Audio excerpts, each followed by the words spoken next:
Right. Hey, everybody. This is our team mashup call. And tonight we are going to be talking about inviting and overcoming objections. So Kirsten and I have put together a little presentation, which we will share with you guys here shortly.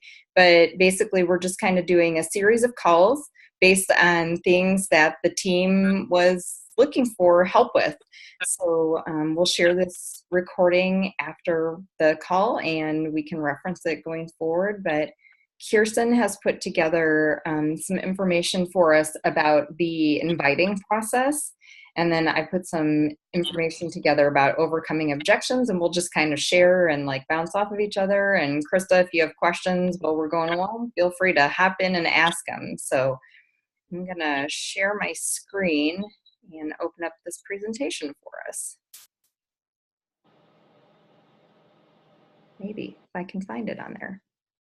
Fly. There it goes.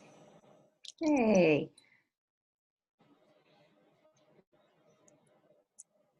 All righty. So. Okay, so here we go, inviting. By far everyone's favorite part of this business, right?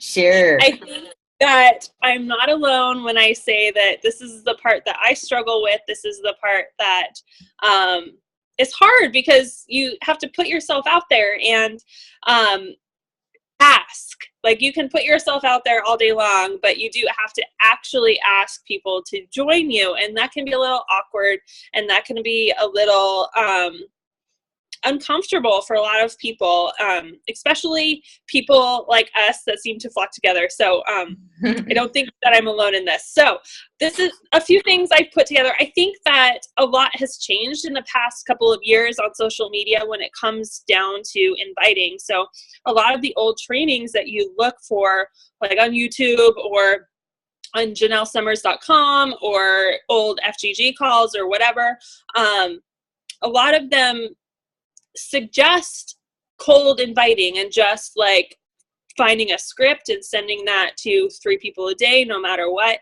And I don't think that that works so much anymore. I think that there's so many network marketing companies on the internet that are doing that stuff that it just gets lost and people just feel really sold.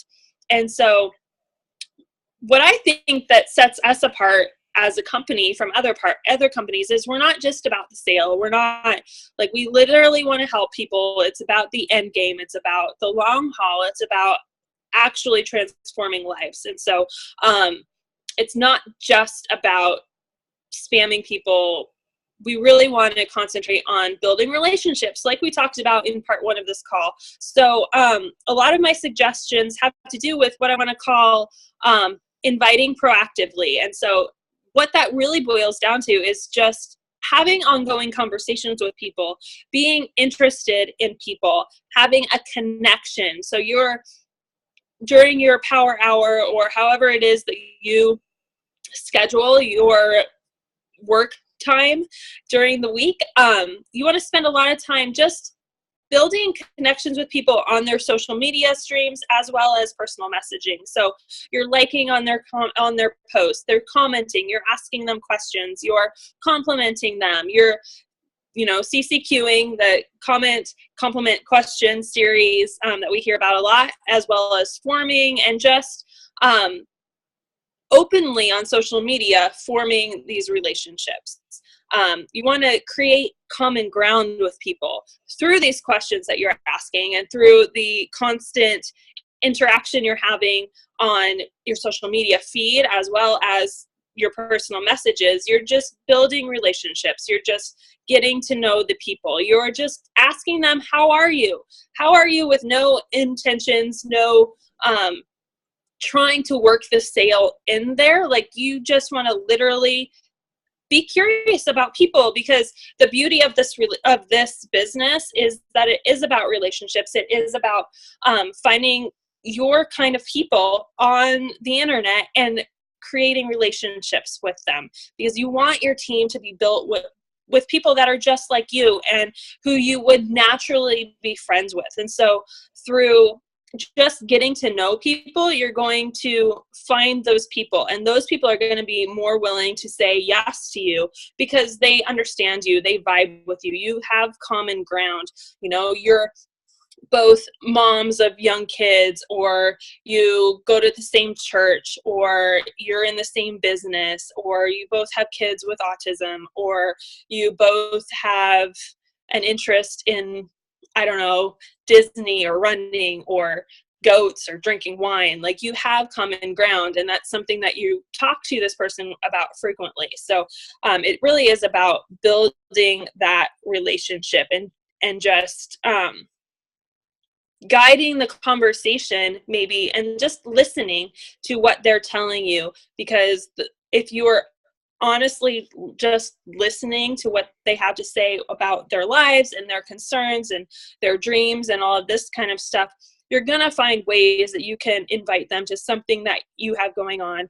Or maybe you're talking to somebody, this happens to me a lot actually, you're talking to somebody that you really know that you can help. You really have a genuine interest in this person and being friends with this person, and they express a concern. I'm having trouble with energy. I'd really like to get into yoga, but I don't really know how. And so you can form little mini groups around what these people are talking to you and expressing a need for, and you can create things on the fly that will help them through the tools that we have, whether it's a free group, whether it's a theme for a challenge group, or something in between. You can use these conversations to inspire your business as well. Next, I really love this concept, is the 3-foot rule. So when you're out in your life, when you're at the grocery store, you're at the library, you're wherever, talk to anybody within 3 feet of you. Say hello. How's your day? You know, for us anxious introverts, this is a little bit maybe more difficult, but it really is a skill. And if you get used to talking to the people that are in your proximity and just starting it's just starting conversations. It's just making connections. And like I said before, if you are really actually listening to them and really diving into a conversation that's interesting to you, you're going to find ways that you can navigate Beachbody support into that in however it works for you. So I want to go on and just talk about a few different ways we can extend our connections. And instead of, this is the way I'm seeing that social media is really working, instead of, like I said, those like just blank, like, hey, how are you? Or thanks for the ad, or just general, like these topics that I'm going to suggest carry a lot more emotion with them. And so people are going to feel more like you give a damn about them instead of you're trying to lead with the sale. And so they're great ways to start a conversation, to start a relationship, to maybe deepen a connection that you've already started. So first of all, make social media besties. Find the people that are just like you. Find the people that are into what you're into, and just start talking about those things.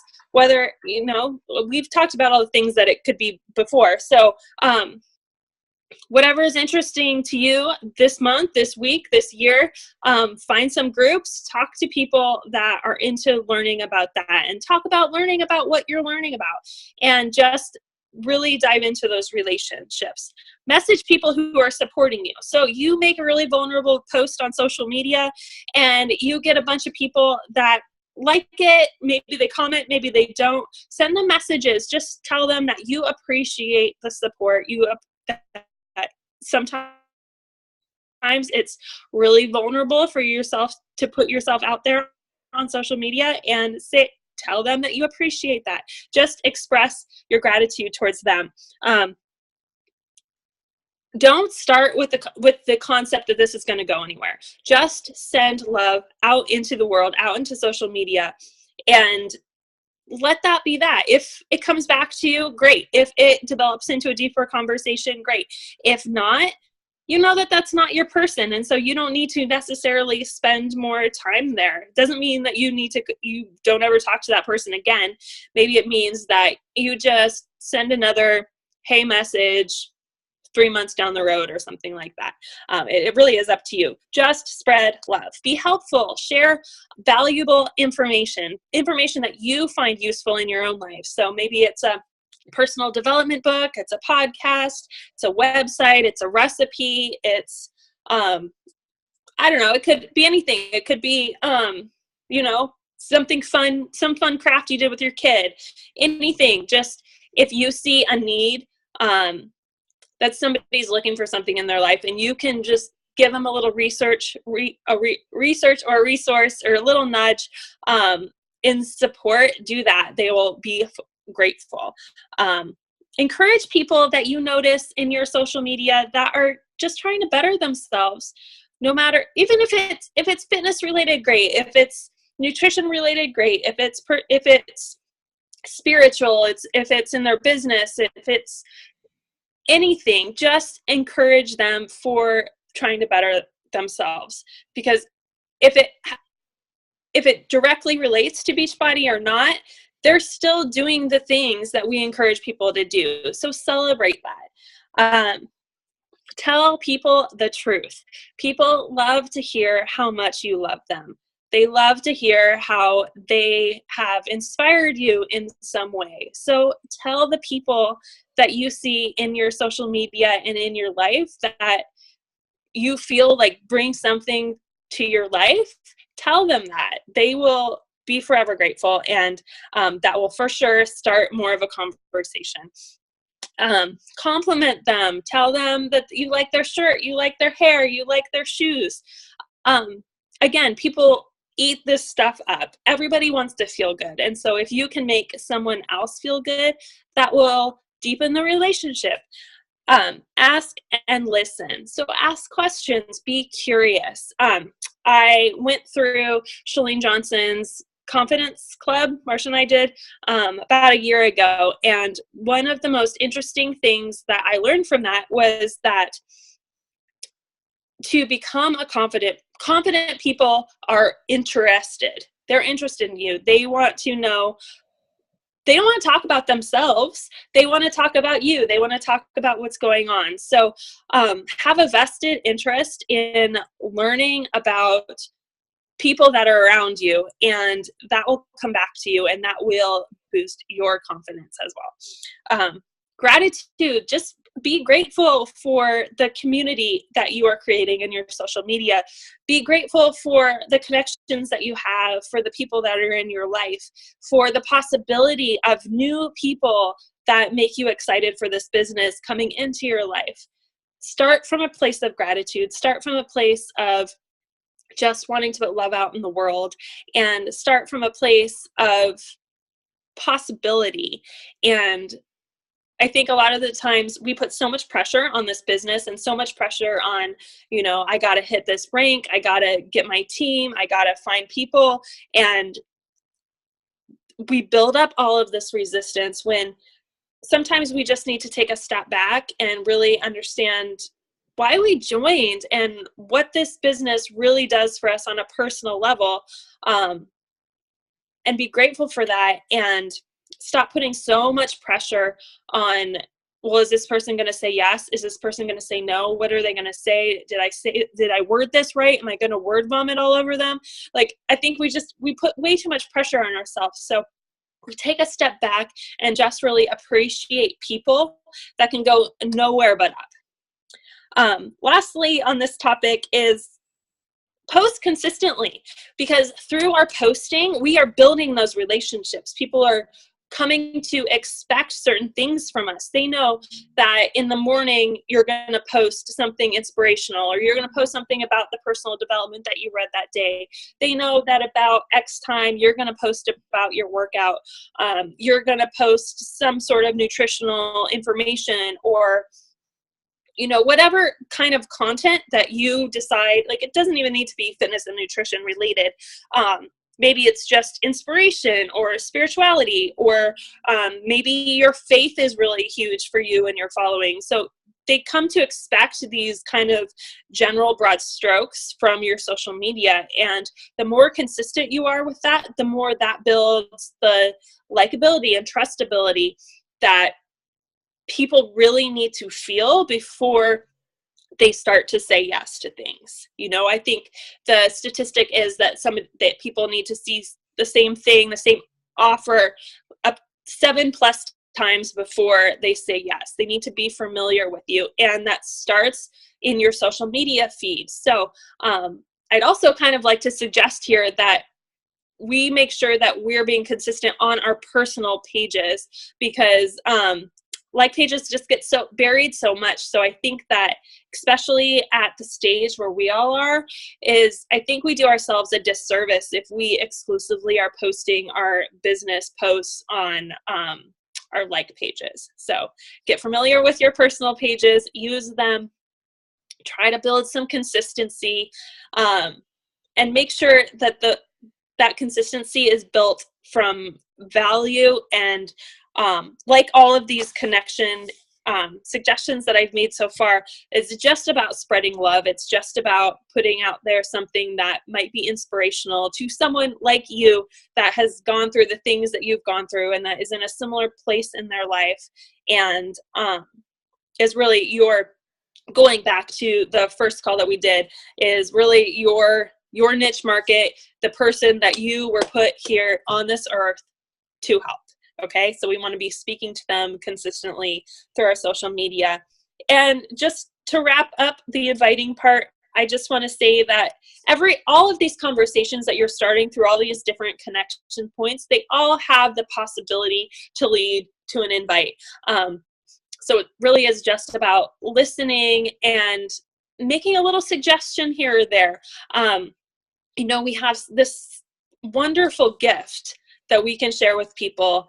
And I know, it's changed all of our lives. I don't need to go into how it's so great, but it doesn't have to be like a scripted invite, a cold robotic kind of thing where you feel like you just have to get it out. I just have to get people in my challenge group. It can be just a casual, in the midst of one of these deep kind of ongoing conversations. Hey, I have this thing. I just really like you. I think that we can really help each other out. So would you consider joining this group that I'm throwing together? Or, something like that. Like, it can be really off the cuff. It doesn't have to be a whole thought out thing.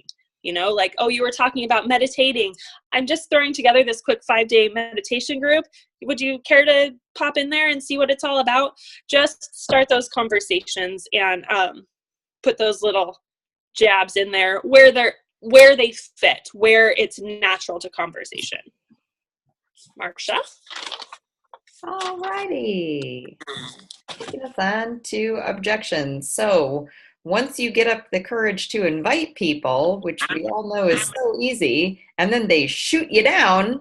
So we are going to talk about overcoming some of those objections. So first of all, the thing that I want to talk about is objections are normal, especially this time of year. People have every excuse in the book. They're too busy. They don't have enough money. It's the holidays. They want to wait until the new year, blah, blah, blah, blah, blah. So all of those things, and those are just the ones that are pertinent this time of year.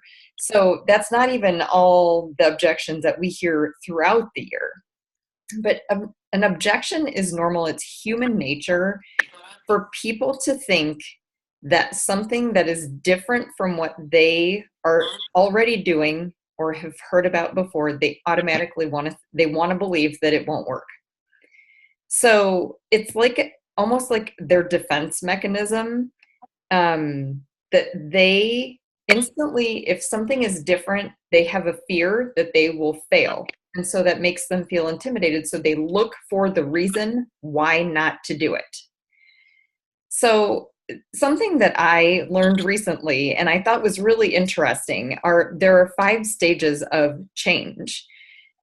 So first there's pre-contemplation, where you're not even thinking about doing anything different. You probably need to, but you're not even thinking about it. Your spending habits are crazy. They're out of control. You probably should budget or something, but you're not even thinking about that. Then the contemplation stage is where you're at least starting to consider making changes in your life and doing something different towards whatever that goal is. The determination is where you finally make the decision. Okay, here's what I'm going to do, and I'm going to make this change. Then there's the action stage where you publicly tell people you're making this commitment, whether it's just your family, we're going to get on a budget. Let's try to not eat out, 4 nights a week. Let's just eat out once a week or something like that. We're going to try to save money. And then there's the maintenance stage, which is where the things that you are doing are building this new pattern of behavior in your life. So as we're talking to people, these could be people who have never considered doing a home workout program. So when we start talking to them, they're in that pre-contemplation stage. So we have to keep talking to them through all these additional stages before they're ready to commit to something and work with us.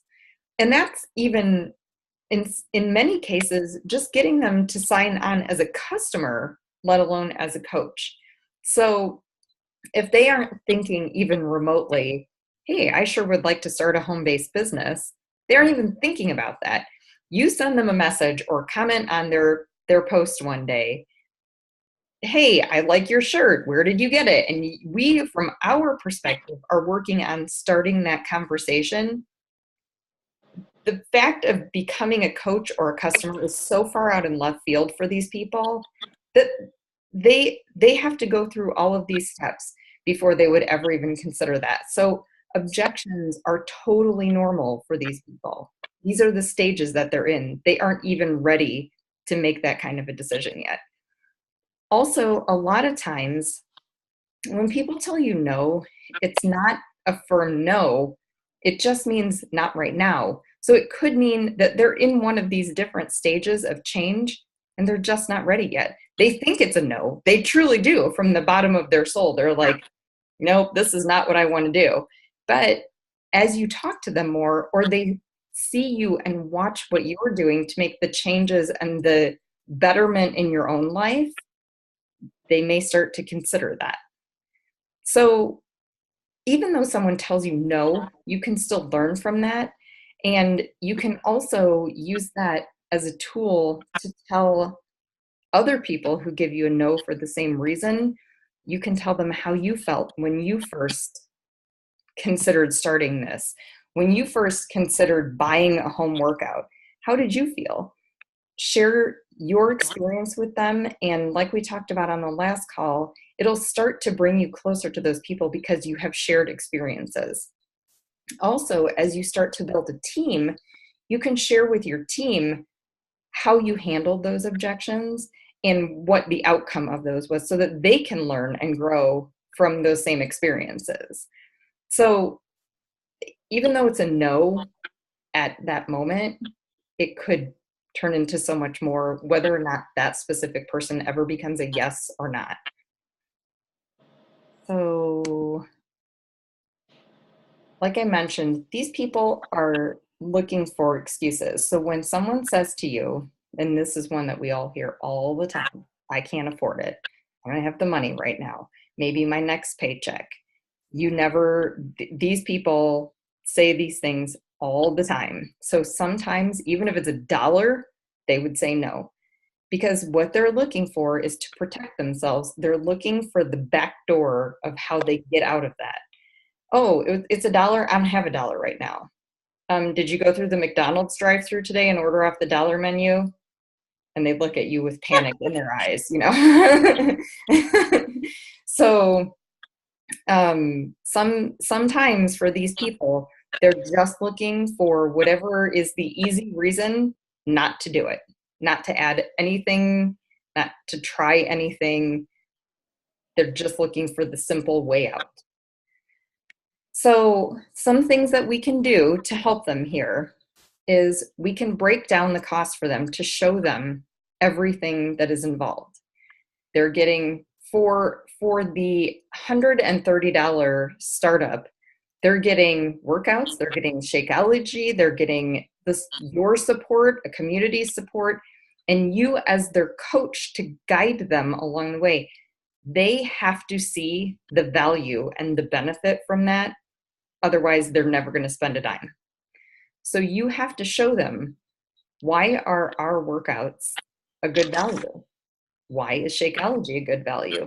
Well, first of all, it's only $4 a day, and I can guarantee you I could probably name half at least of my friends list that go to either Starbucks or Dunkin' or eat their lunch, out, like pick up their lunch while they're at work, that spend more than $4 a day on things that are nowhere near as healthy as that. So it's just about helping them figure out how it can benefit them, what is better for them. I know Kirsten and I talk about this all the time. I don't know what I would do if I had to get up and go to a gym. I would never work out. This is probably why I never worked out half my life until I found Beachbody, because I like to stumble down my stairs in probably what I slept in, throw on a sports bra, and do my workout while I'm still half asleep. If I had to get up, get dressed, drive to a gym in the cold, warm up the car, put my stuff in a locker, be annoyed by the other people who are in the gym, find a treadmill, or find, I would never do it. I would never do it. So you just have to show them all the things that are beneficial to them. It's kind of like when something is on sale, that's a benefit to you because it's a money savings. So you will instantly consider, oh, maybe I should buy that. I've looked at that thing once, probably may not need it, but it's on sale. So you're seeing a benefit because the cost has been lowered. So just show them what the benefit and value is to the things that we offer. Another thing is, if people are telling you they don't have any money, what we are offering is a business opportunity. You can earn money through doing this. So do you have another option to get yourself more money? Are you going to go to Walgreens or Target and get yourself a second job where you spend even more time away from your family? Or would you like to try something that you can potentially do from home and spend a few hours and possibly earn extra money? So one of the first things that we should think about when people say they can't afford it is, can they afford not to do it? Because it's one of the great benefits about this company is, if you don't have any money and you don't have a plan to fix that, maybe this can be that plan. Another thing is they can earn their money back. So if they spend $130 and they sign up 4 people, they've earned their money back. Their Shakeology is paid for by signing up 4 people. So it's really such a benefit to them. If they think that this is something that is worth investing in, there are ways for them to get that paid for. Also, like I mentioned a little bit before, talk to them about financial priorities. If they're dining out, ordering in, bringing carry out home, stopping for coffee, all these things, they add up. Even if every time you put gas in your car, you run into the store and buy, 2 or 3 little things, all that stuff adds up. So provide them with some ideas of how they could save money, or, can they, obviously we're not trying to encourage people to go farther into debt, but do they have money on a credit card that they could start this and then earn their money back? I know that that's what a lot of the top coaches are saying that they've done. So it certainly is doable. And just to consider, these are workouts and a healthy shake versus stopping for fast food. So you have to help them see the prioritization. And then finally, we have a money back guarantee. So if someone signs up and they try it for a month, they try the workouts for a month, they try Shakeology for a month, they try coaching for a month, and they decide they don't like it, they get all their money back. All of it. So it's really, there's no there's no losing scenario for them. So now on to the I don't have time excuse. The first thing that you want to do is relate them back to your story. All three of us here on this call, we are busy people. I work, Krista works, Kirsten is running a farm. So, I mean, we all definitely, we don't have opportunity to sit in front of our computer hours at a time. We don't have opportunity where we don't have other people relying on us. So share your story and relate back to them. Here's what I do, and here's how I fit running my business into the little like nooks and crannies of my day. As I'm standing in line at the post office, you know, you can message people, or, you know, going back to some of the things that Kirsten said, one thing that it took me a long time to think about as like connecting with people is going onto their posts and commenting on them and liking them. You know, a lot of people say don't spend a lot of time going through your newsfeed. Well, it's not necessarily going through your newsfeed, but it's targeted going to those people who you think that you can help, or you think that would fit well onto your team, and commenting and liking on their posts. You can do that while you're standing in line at the store. This is a business that can be worked from anywhere, and that's one of the great things about it. And not to be like crass about it, but we all have the same 24 hours in a day. So it's all about what you do with that time. Some of the things focusing on the individual components, our workouts, they're designed to be time savers.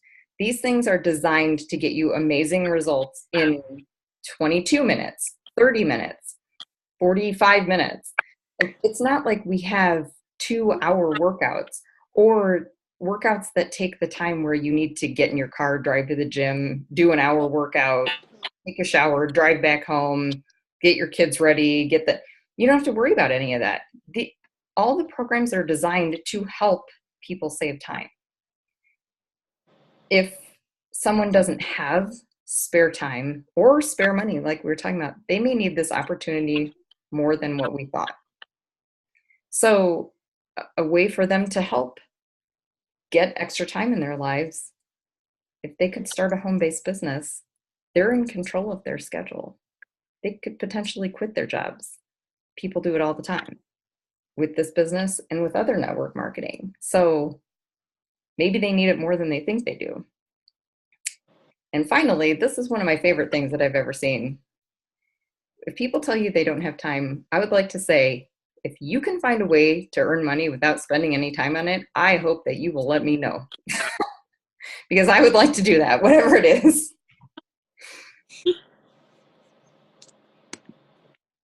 And then just some other objections that I know a lot of us have heard. People say they're not salesy. They can't sell. They can't like convince people. That's not what we're doing here. And if it is what you end up doing, you're doing it wrong. Like Kirsten said, you shouldn't go into a conversation with the intent of it being a sale. We are addressing people to build friendships and to see how we can help other people. It's not about, hey, would you like to buy my gadget, whatever I have? That's not what we're doing. People always say they don't know much about social media. They don't have a large social media following. I don't either. I think a lot of people started out with really small social media followings, and you learn as you go. It's all trial and error, and these things change so quickly. Like Kirsten said at the onset of the call, the things that were working for coaches 2 years ago, the hey girl to everybody, copy and paste message, it doesn't work anymore. You have to be targeted about who you're talking to. So these things change so quickly that when you think you might not know what you're doing and you just kind of get in there and you start tinkering around, all of a sudden you may be the person who knows exactly what you're doing and nobody else does. People always say, I'm worried about what other people will think. Honestly, I think we all still struggle with that.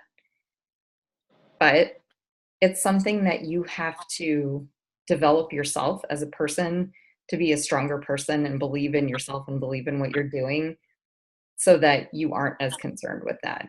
I think that that will, for me at least, will always live as something in the back of my mind. But you have to believe in yourself and in what you're trying to do and what you have to offer more than you care about what other people think. People will always say, I have to ask my spouse. That's great.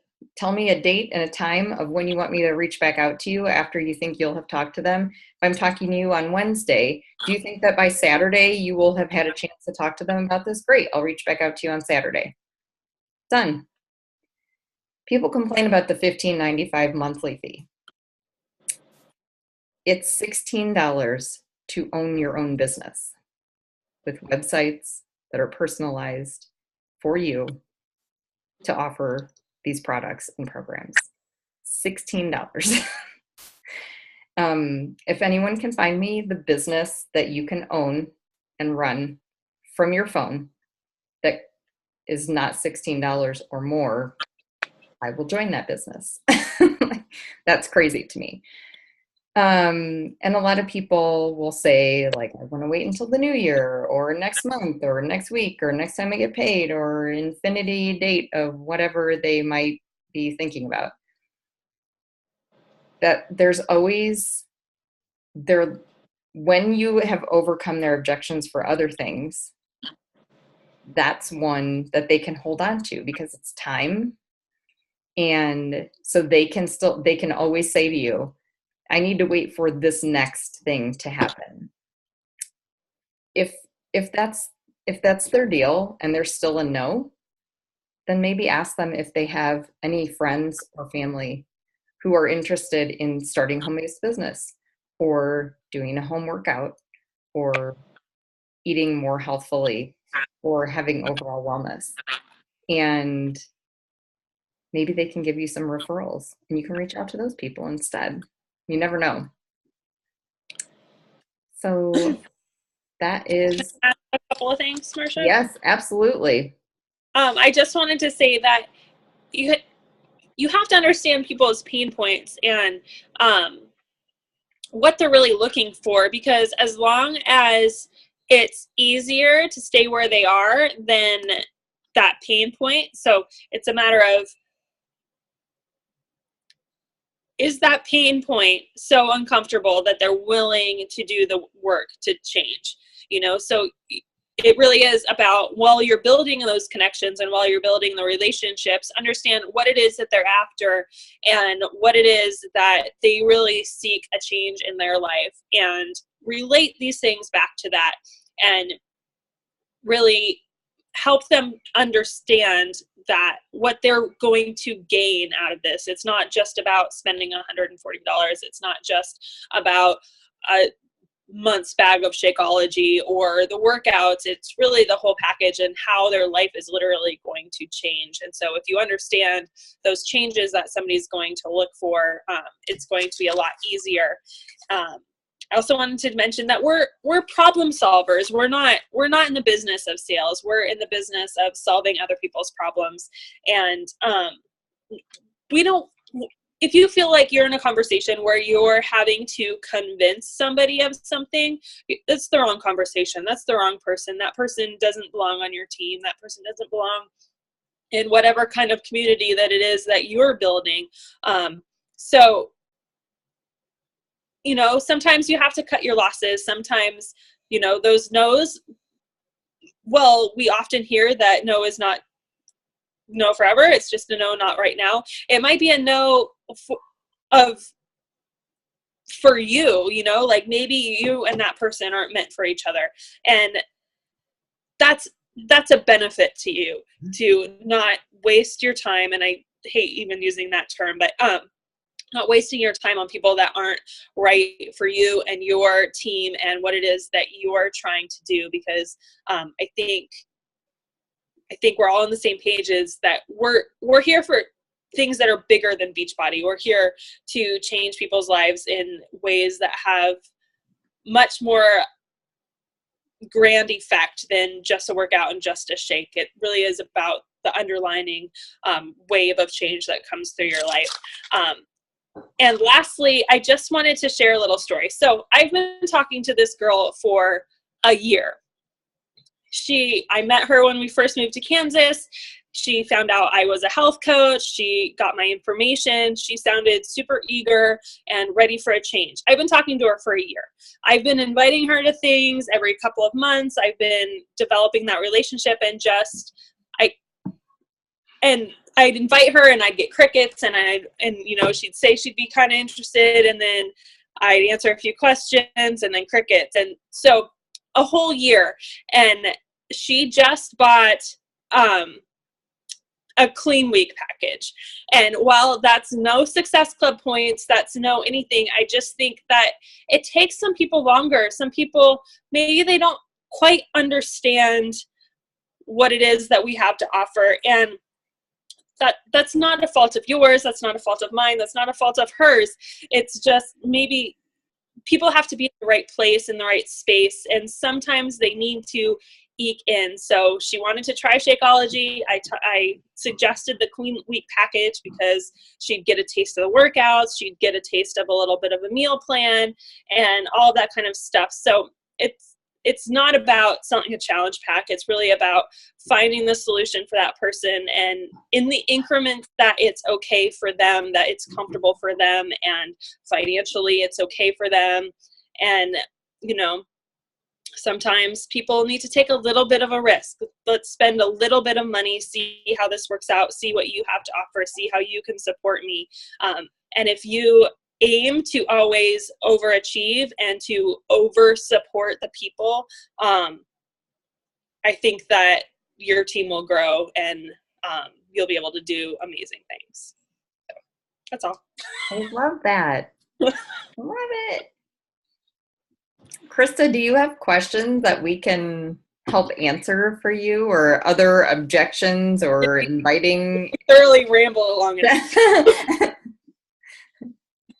I don't think so. I think I heard a lot of good things that I just needed to hear, like, especially when you're like, just take a step back, because I feel like I get, like, my whole things, they come in waves, and this is definitely an objection of mine, even, like, the whole inviting thing. Like, once I get to that point, I'm like, and I freak out, and I'm just like, oh, never mind, okay, like, I thought I was like, because it's getting out of your comfort zone, and it's doing all these things. So that was nice to hear, because I'm like, I get ahead of myself sometimes too. Like, I'm like, I have to make sales, and I have to do this, and I have, like, whatever, instead of just like kind of just doing the vital behaviors and then just letting it flow. So Yeah, that was good stuff I needed to hear. good. Cool. Yeah. All right, I'm gonna stop